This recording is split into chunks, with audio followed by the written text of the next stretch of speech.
All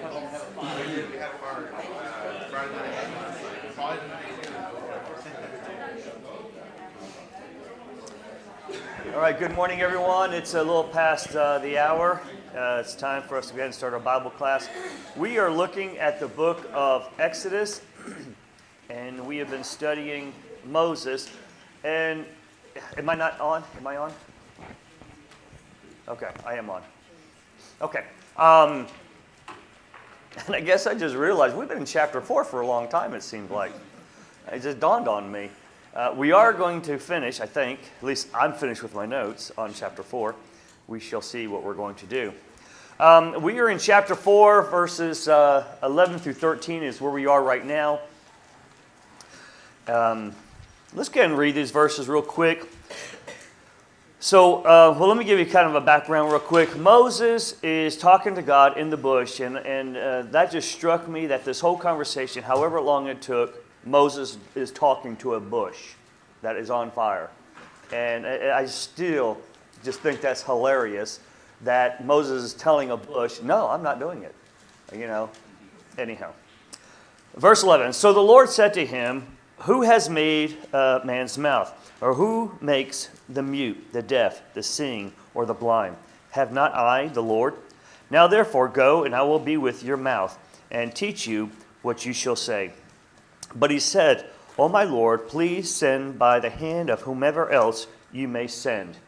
So that's the reading right there. We're going to make some comments about these verses. And God let Moses know that I am the creator of the mouth. I am creator of the whole body. And I will make that mouth as eloquent as I want it to be. So I am in charge.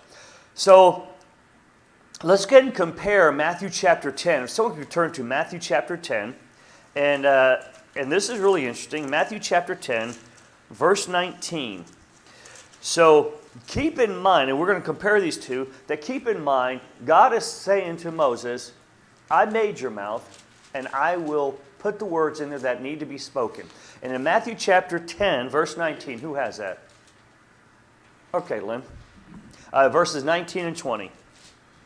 But when they deliver you up, do not worry about how or what you should speak, for it will be given to you in that hour what you should speak. For it is not you who speak, but the Spirit of your Father who speaks in you.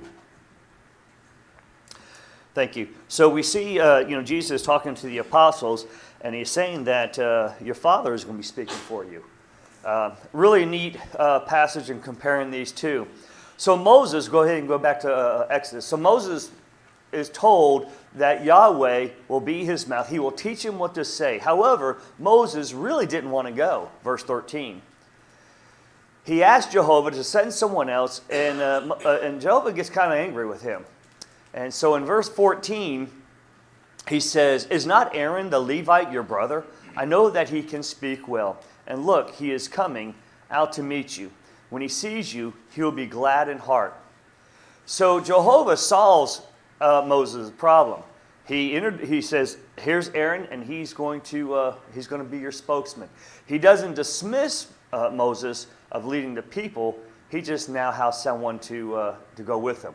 What's the old saying? Misery loves company. We never want to do things alone. My son Andrew was that way. He never wanted to do things alone. He always wanted someone else to do it with him. And I'm like, okay, Dad, I want a peanut butter and jelly sandwich. All right, we'll go make it. No, will you go with me and make it? I'm like, anyhow. So let's notice the qualifications of Aaron. And God points this out. He says, Aaron can speak well, meaning that he can translate for him. He could probably translate both in Hebrew and also in the Egyptian tongue. Remember, Moses, when he left the land of Egypt, he was 40 years old. He was probably bilingual, but now he spent a good 40 years in the land of the Moabites, and he's probably forgot some things. All right. He will be glad to be a part of this because remember, Aaron has heard the stories. He knew the lineager, and he knew that God was going to provide a Messiah. And so he was going to be excited about what's going on. And I found this interesting that he says, and Aaron is from the tribe of Levi. And I've always just read over that. But I thought, what significance is that?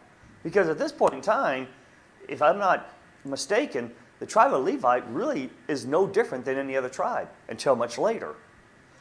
So he acknowledged that so this could mean that because he's the tribe of Levi, he is a Jew, and he knows the people, so he was knowledgeable of the history and the people. So I wanted to look into a little bit about the tribe of Levi. And one thing, the tribe, they were responsible for the religious duties of the nation, and they were also had some political responsibilities as well. So let's talk about this tribe a little bit more.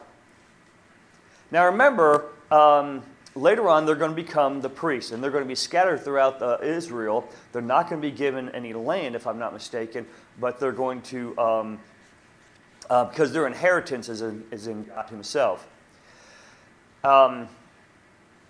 So Levi is the third son of Jacob and Leah.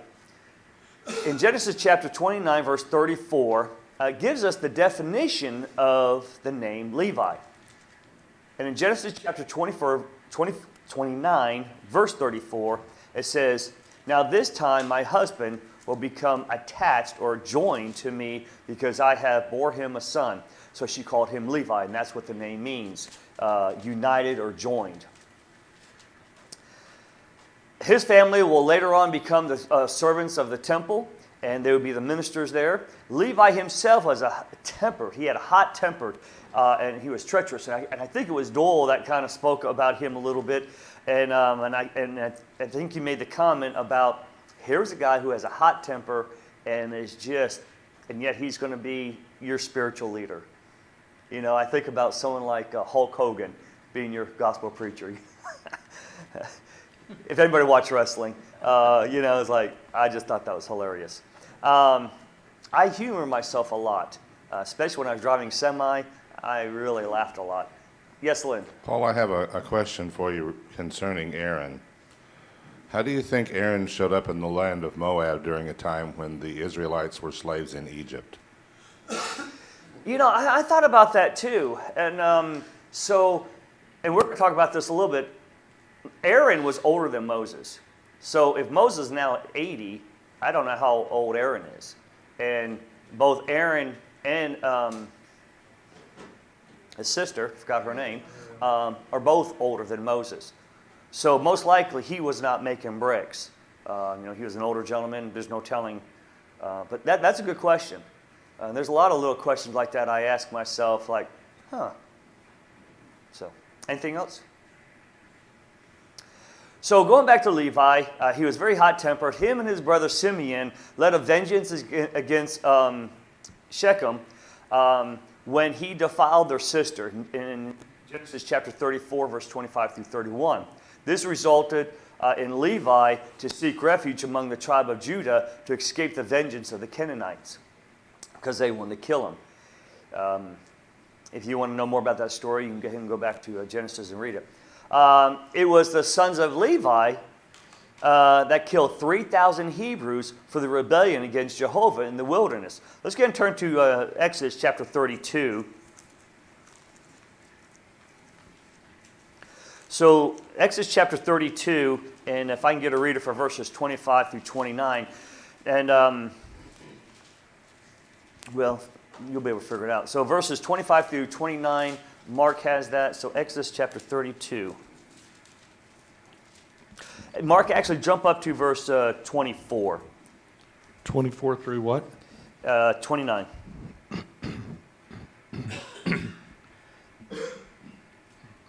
So I said to them, "Let anyone who have gold take it off." So they gave it to me, and I threw it in the fire, and out came this calf.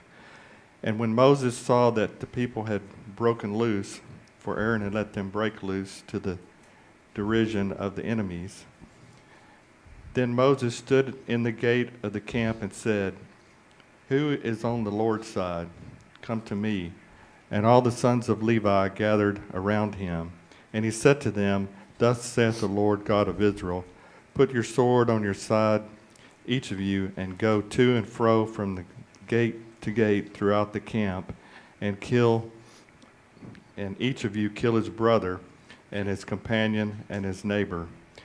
And the sons of Levi did according to the word of Moses, and that day about 3,000 men of the people fell. And Moses said, "Today you have been ordained for the service of the Lord, each one of you at the cost of his son and his brother, so that he might bestow a blessing upon you this day." Thank you. Let that sink in. So Moses said, "Whoever stands with me in the Lord, come with me." And the Levites side with him. And then they draw their swords and they kill 3,000 of their brothers. The same men that they worked side by side with making bricks. The same men that they probably went to their kids' bar mitzvah. The same people that they crossed over the river. The same ones who helped push the cart. And now, because of their disobedience, they took vengeance and killed their brother. That's Levites. That's who is going to be their spiritual leadership.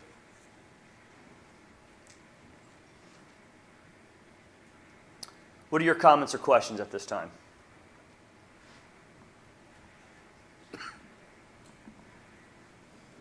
You know, it's ironic that that day 3,000 died because of their disobedience under the tribe of Levi.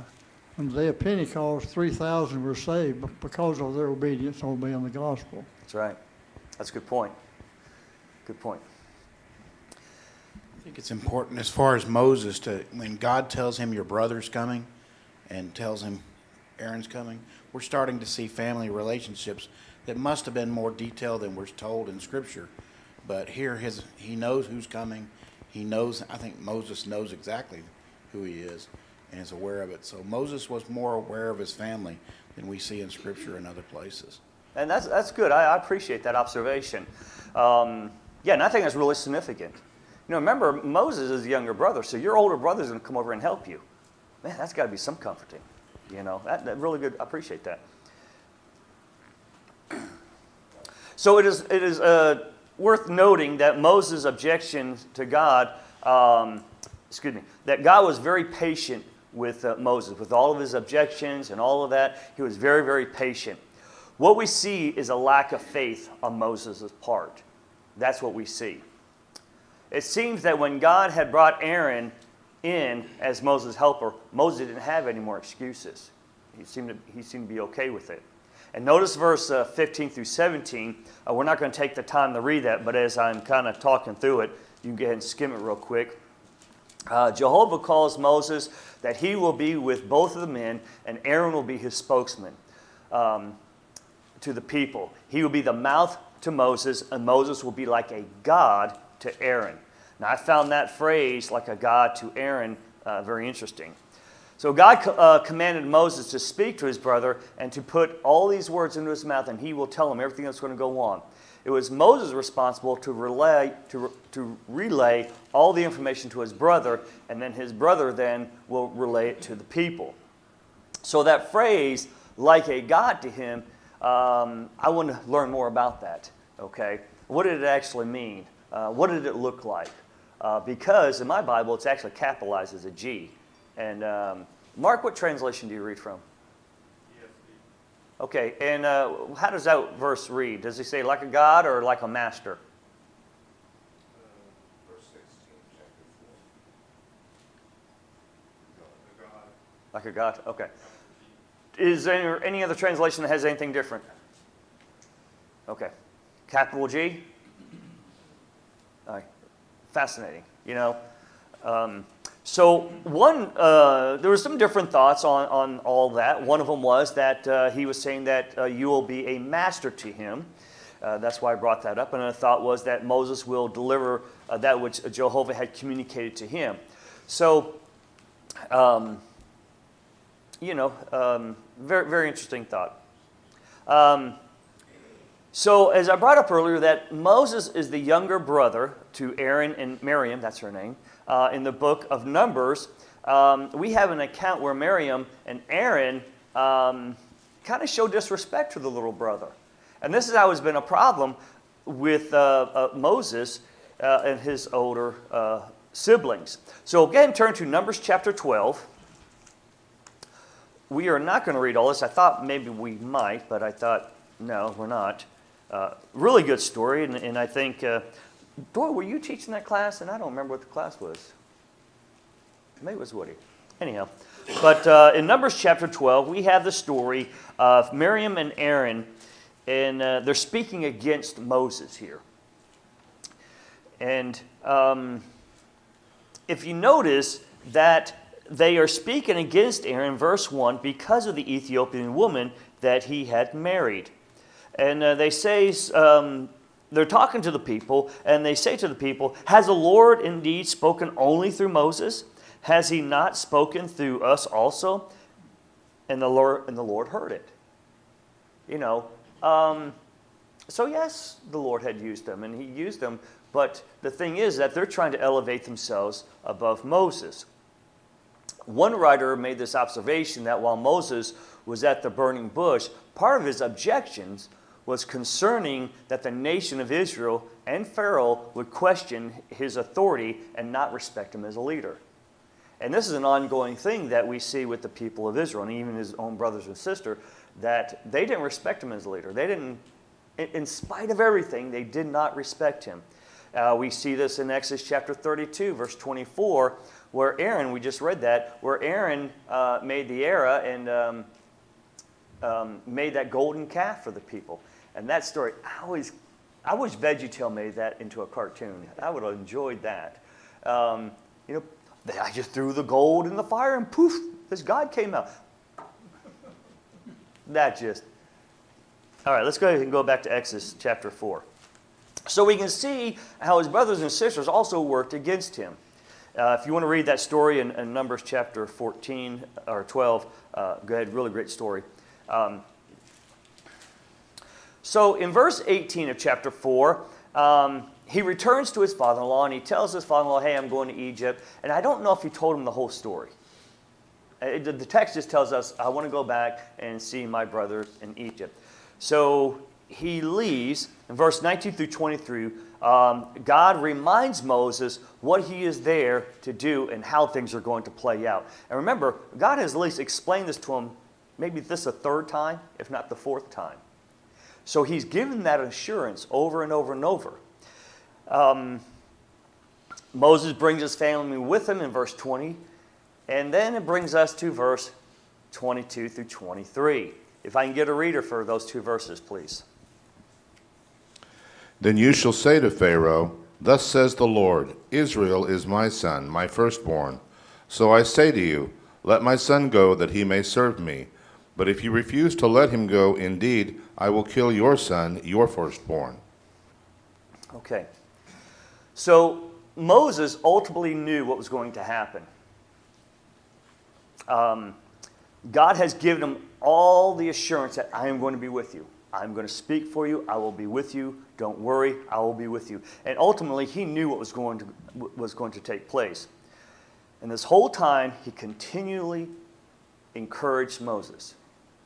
Now, what are your comments? Because before we get into the next section, I want to see if you have any comments. Okay. All right. So now we're going to look at verses 24, 25, and, verses 24 through 27. I'll have one of y'all read it, and then I'm going to get your feedback, except for Doyle. And then I'm going to share what I'm going to do, and then I'm going to have Doyle make comments. We have already talked. So, Lynn, if you would read verses 24 through 27. I want you to think about this, and then tell me what you think. I want to get your feedback. All right, go ahead. And it came to pass on the way at the encampment that the Lord met him and sought to kill him. Then Zipporah took a sharp stone and cut off the foreskin of her son and cast it at Moses' feet and said, Surely you are a husband of blood to me. So he let him go. Then she said, You are a husband of blood because of the circumcision. And the Lord said to Aaron, Go into the wilderness to meet Moses. So he went and met him on the mountain of God and kissed him. All right. That's the story. What are your comments?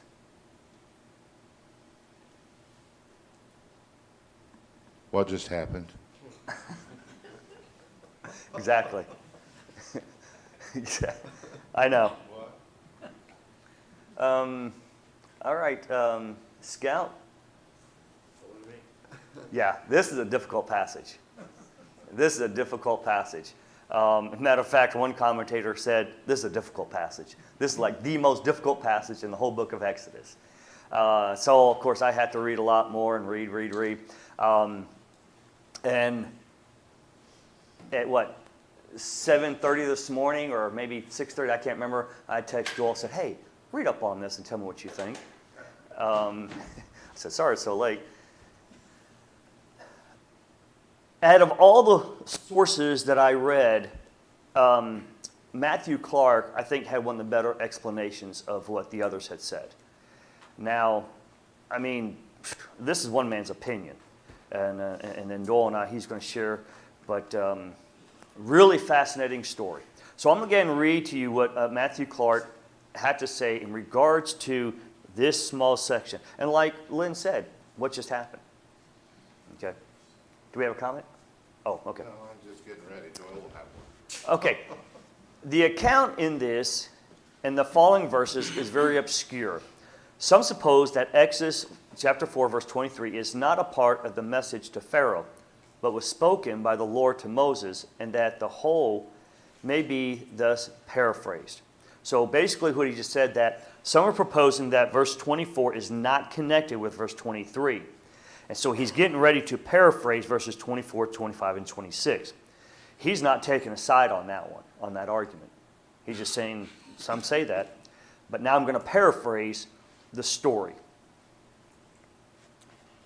And I have said unto thee, this is him paraphrasing, Moses, send forth my son Gershom by circumcising him, that he may serve me, which he cannot do till entered into the covenant by circumcision.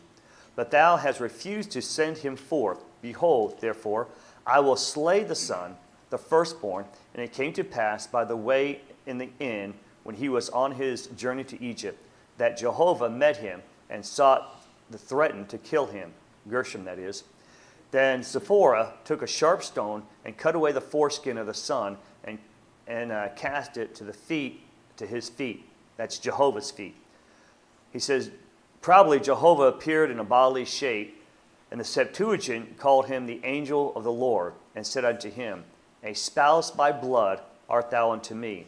Then he, Jehovah, seized from him Gershom. Then she said, a spouse by blood art thou unto me because of this circumcision.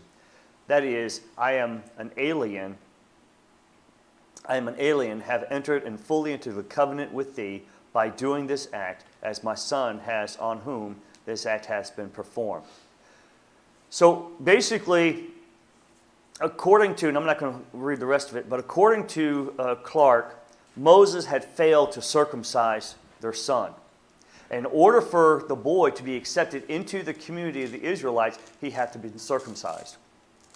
In Genesis chapter 17, verse 14, it talks about if you are not circumcised, that family will be cut off from the family of Israel.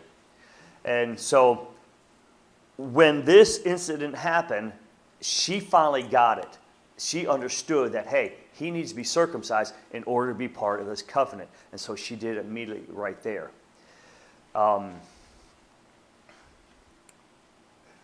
So let me get and finish this out, and then I'm going to turn it over to Doyle. The stone that she used was probably a flint knife, very sharp knife that she probably had on her.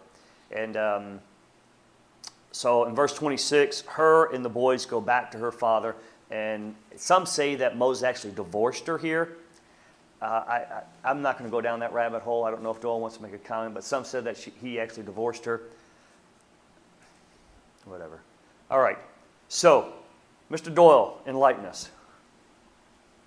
I disagree with Clark.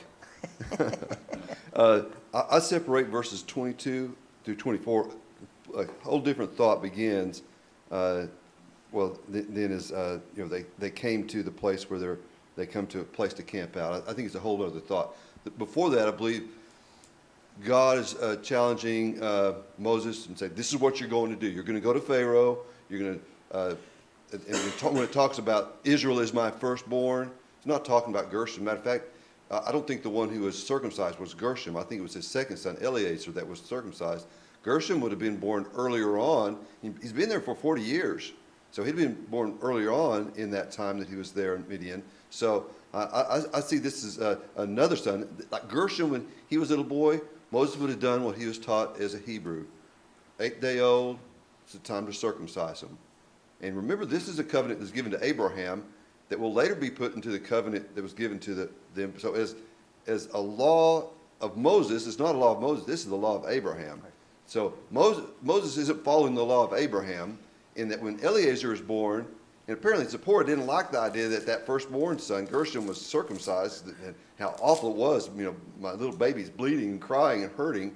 And so when the second son came along, you know, she didn't allow Moses to do that. And Moses, he didn't do what he needed to do, stand up saying, I need to do this anyway. And so he just let it go. So it came to the point when they came to this lodging, or this place where they stopped, it appears that it said God sought to kill Moses. If God wanted to kill Moses, Moses would have been dead. Very likely reading between the lines, God caused some kind of illness or some kind of problem with Moses, and whether God told him specifically this is what the problem was, or whether they just put one or two and two together and found out, well, this must be the problem. You know, we don't know because it doesn't say that. But then I see that, you know, she did go ahead and do it because she saw that her husband was going to die if she didn't do this. And she did it out of not wanting to in a very strong way. Of course, then the dramatic scene of throwing the foreskin at his feet. The divorce-wise, I don't see that at all. I see that as Moses said, okay, this is not going to help me concentrate on the task I have at hand. I want you to go back and be mom and daddy for a while, and because then later, you know, Jethro is going to bring her and her sons out. So that's kind of my take, in that he had put off doing something he needed to done, and it came to the point God said, if you don't get your act right, you can't be what you need to be doing. So, Right. And, you know, God would not have taken all that time on the burning bush to now kill Moses. You know, he wouldn't have wasted his time if he knew that Moses was going to disobey. So I appreciate those thoughts. Any thoughts from the audience? You have a lot to digest on that one. You know, I never had really had much of an opinion on Moses. I mean, I read the story. I was like, oh, that's good. I like it. I enjoyed it. But most of what I knew is just what I've read in Exodus, and I never really dug down deep and started reading a bunch of other people's thoughts. And now that I've gone deeper into Moses and really looked at the text, I started wondering, what did he struggle with? Why did he not circumcise the son? You know, possibly, we don't know. What about what about all the other things? You know, what was going on with Moses that made him do this? you go back to Numbers chapter 12, we were at earlier on, and there we find the passage that Moses was more meek or more humble than anyone else. And sometimes we can let our meekness or our humility get in the way of doing what we need to be doing. And saying, well, and that was a problem with Miriam and Aaron, is they're saying, we're just as good as you are. And he was just so humble, so meek that he was letting them run over him. And God says, that ain't happening. And so perhaps this meekness, this humbleness was taking place here, even when his wife was saying, no, we're not going to do this. And instead of being what he needed to be, he let his timidity get the better of him.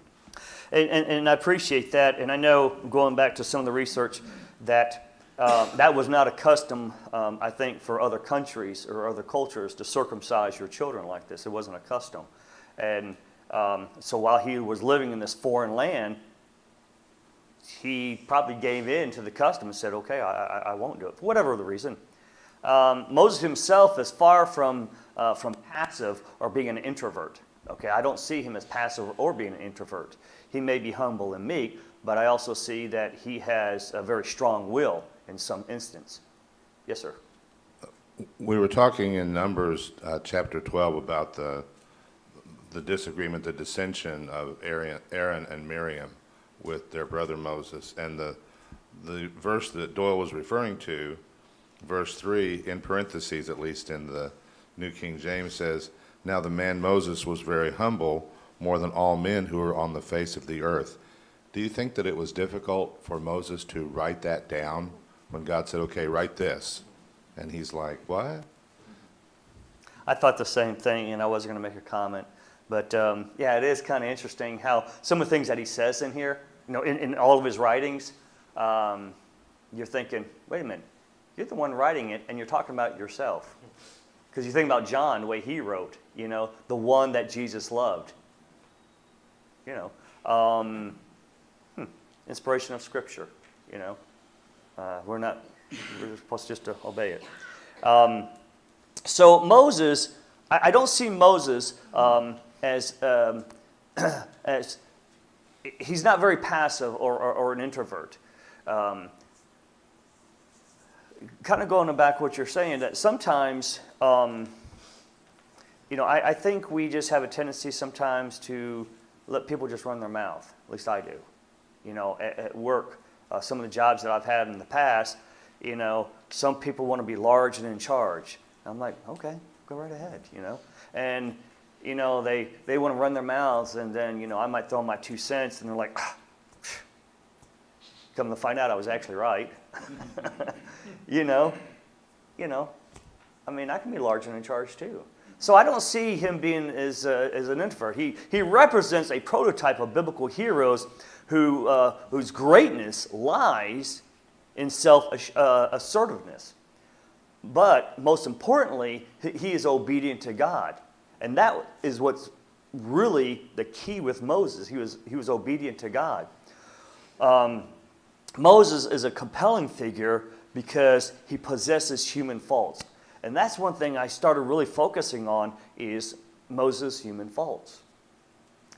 Besides David, I mean, we learn a lot about his faults. We learn a lot about him. So I started wondering, okay, I want to get in his mind. I want to really dig deep. All right, that probably wasn't the right thing, but I did it anyhow, and I'm going to share what I found. So I started searching psychology profile of Moses because I wanted to dig deeper into Moses. I wanted to find out what was really going on, or what could be going on. In this congregation, we have talked a lot about social anxiety. I deal with a lot of people who have a lot of anxiety, a lot of mental problems, and so that's kind of where my mind was. And it was very interesting because in this article, he brings up a really good argument for Moses and the anxiety that he faces. And I want to share that with you. So this is a psychologist from the UK, Nick Meter, and he's talking about Moses. He says, Moses was taken from his parents as a baby and adopted by Pharaoh's daughter. This led to struggles with identity. He seems unwelcome both as an Egyptian and as an Israelite. Moses had to flee his home after killing an Egyptian who was beating a Hebrew, Exodus chapter 2, verses 11 through 15. He also tried to break up a fight between two Israelites, but they dismissed his efforts as a peacemaker in Exodus chapter 2, verse 14. I'm going to stop here real quick. As a military brat, we moved around a lot. So I always face this issue. It wasn't until I was in my 20s that I moved to Indiana that I always felt a foreigner no matter where I was. And it wasn't until I spent 20 years in Indiana, the longest I lived anywhere. Up to that point, it was 7 years. And even when I lived in Maryland for 7 years, I still felt like I was an outsider. And so for me, this resonated very quickly because you never felt like you fit in. And sometimes as a preacher's kid, the same way. You never feel like you fit in. His loneliness is reflected in his son's name, Gershon, which means a foreigner there. Exodus chapter 2, verse 22. Moses remained in Midian for 40 years, Acts chapter 7, verse 30, expressing no desire to return to Egypt or his fellow Israelites long after the danger had receded. So you think about it, he spent 40 years there, now he feels accepted. He's got a wife, he's got kids, he's got friends, he's got a job. I mean, he's doing good, he's comfortable. I feel accepted. Shame is at the core of social anxiety. Social anxiety is best described as the fear of feeling ashamed, the emotion aroused, and their interference in one's presentation, or the fear of being shamed. by the negative evaluation of oneself or potential loss of rank. David Vail. When the angel of the Lord appeared in the burning bush in Exodus chapter 3, he calls Moses to be the Israelites and bring them out of Egypt. Moses' first response is often how social anxiety is revealed. Shame is the emotion of inferiority. Glenn Harris. Moses is certain God has got the wrong person. Who am I? Should I go to Pharaoh and bring the Israelites out of Egypt? Exodus chapter 3, verse 11. The next response reflects another key aspect of social anxiety, fear of negative evaluation of oneself. I have never been eloquent. Exodus 4, verse 10. Despite reassurance from God, Moses pleads with him. Pharaoh, your servant, Lord, please send someone else. Chapter 4, verse 13. When helping people with anxiety, our response can often fall between unhelpful extreme. We either provide unlimited resources or we lecture people on how to pull themselves together. God provided a balance to help Moses overcome this. Moses is giving patience and assurance. God will be with him when he speaks with Pharaoh. Chapter 3, verse 20. God is the creator of speech. He will equip Moses with the ability to communicate effectively. Chapter 4, verse 12. But the Lord also provides a practical support. He sent Aaron, Moses' brother, to accompany him when speaking to Pharaoh and the Israelites. Aaron speaks on Moses' behalf, and they encourage the Israelites that God cares. However, the situation temporarily gets worse as Pharaoh demands become even more unreasonable. Moses shows great courage in addressing the Israelites, but they will no longer listen to him. This leads him to withdraw to his original position. But Moses said to the Lord, if the Israelites will not listen to me, why would Pharaoh listen to me since I speak with flattering lips? Exodus chapter 6, verse 12. So he's going right back to where he was back on the bush. Although Moses continues to protest in Exodus chapter 6, verse 30, finally he and Aaron confront Pharaoh. At first, Aaron takes the lead in speaking and stretching out his staff in Exodus chapter 7, verse 19 and 18. So Aaron is taking the lead, but now we're going to see a shift. Moses increasingly becomes the primary speaker in chapter 8 and also in chapter 10. Moses also now the one who tosses the soot in the air in chapter 9 and stretches out the hand in Exodus chapter 10, bringing God's judgment on Egypt. He is becoming the man who will lead the Israelites across the Red Sea. But it is important to note that the change did not happen overnight. Jewish tradition suggests that the plagues lasted approximately a year. Overcoming anxiety requires consistent practice at facing our fears. How God helped Moses overcoming his anxiety is a great model for us. We need to know that God is with us and will equip us to follow him. We also need help to face our fears, as Moses needed help of his brother Aaron. The anxiety is best faced gradually. At first, it was too much for Moses to confirm Pharaoh alone, but with time and support, Moses' anxiety subsided. Now, this is a psychologist looking at this whole situation from a different perspective. And regardless of what it is, I'm sure they didn't have psychologists and psychiatrists back then. But there's a lot going on here in this story, and this is really where I'm going with this. This is a real person enduring real problems, had real fears, but ultimately he obeyed God and he was humble and meek in all this. And God used him. So I think about us, regardless of your insecurities, your fears, whatever issues you're facing, where are you in your faith? And is God able to use you for his glory? That was a question I asked myself, so I'm presenting it to you.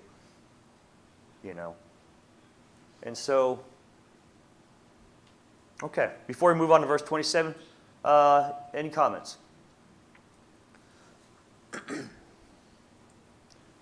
Lynn? We have one here.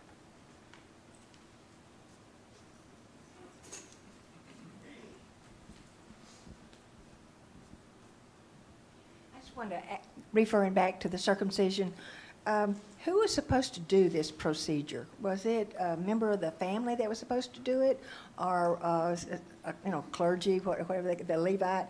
Also, I'm kind of throwing this out too.